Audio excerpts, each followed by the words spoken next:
friends after working together to find a killer.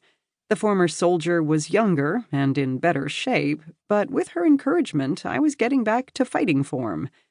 That didn't stop me from packing a full complement of lycra shapewear to ensure I looked great for the wedding weekend, though. At 40, I was taking no chances. The underpinnings taken care of, I pulled out several outfits I couldn't decide between. In the end, I packed them all. I decided this was one of those times when more was more. For whatever parts I needed to play, I wanted the confidence that came with the perfect costume. It wasn't a long drive up to Lake Placid. Most of it was on the Northway, and the weather was good. But once you got off the highway, you spent a lot of time on winding country roads. I twisted through the woods and the small towns that were scattered across the Adirondacks, windows rolled down and music turned up, enjoying the mountain air and the scenery. The foliage in late September was a blazing spectacle, but leaves had already started to fall. They twirled and danced, sometimes leaping into the road in front of me before spinning away as I passed. When not passing through the shadowed woods, the narrow roads were carved into the mountains. 2 lanes with a steep wall of jagged rock on one side and cold, rushing water on the other. Not a trip for the faint of heart. I found it exhilarating. Over the river and through the woods, a hunting I would go. By the time I reached Lake Placid, I had a renewed appreciation for the beauty of the Adirondacks and the effort it took to get there. The trip to the 1932 Winter Olympics must have been an event in and of itself. It probably wasn't much better in 1980. The ski jump loomed over me as I drove into town. The trip down Main Street required a more sedate pace, giving me a few minutes to relax and enjoy the scenery. Much of the village of Lake Placid was on the shore of Mirror Lake, with the lake that gave the place its name located a little to the north and west of downtown. It was a charming blend of old and new, with something to do in every season. The wedding was a multi-day affair. Sarah said she wanted to spend time with her friends and family, so she and her fiancé Jack had arrived the previous weekend and wouldn't leave for their honeymoon until a few days after the ceremony. There was a ladies' tea Thursday afternoon.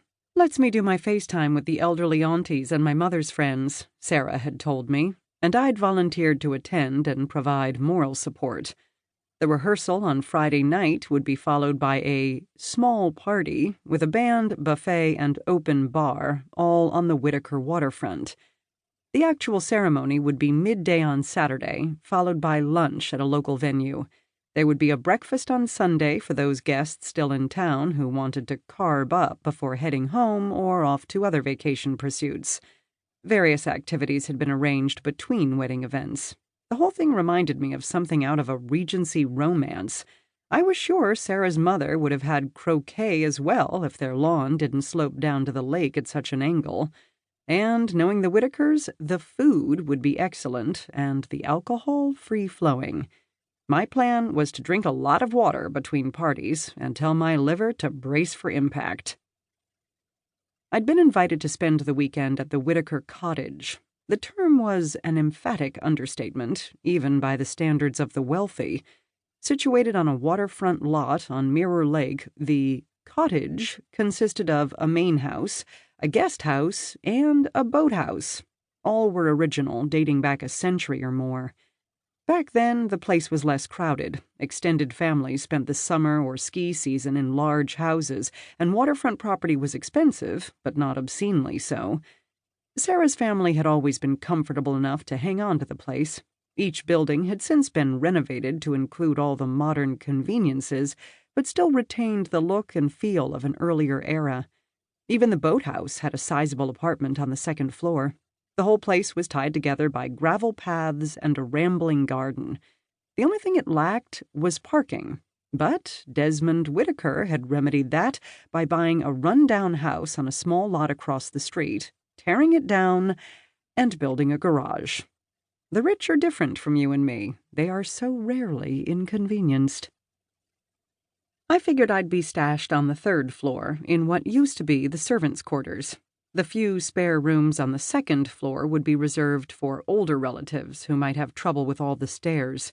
This was no hardship as far as I was concerned. The views from the top floor were gorgeous.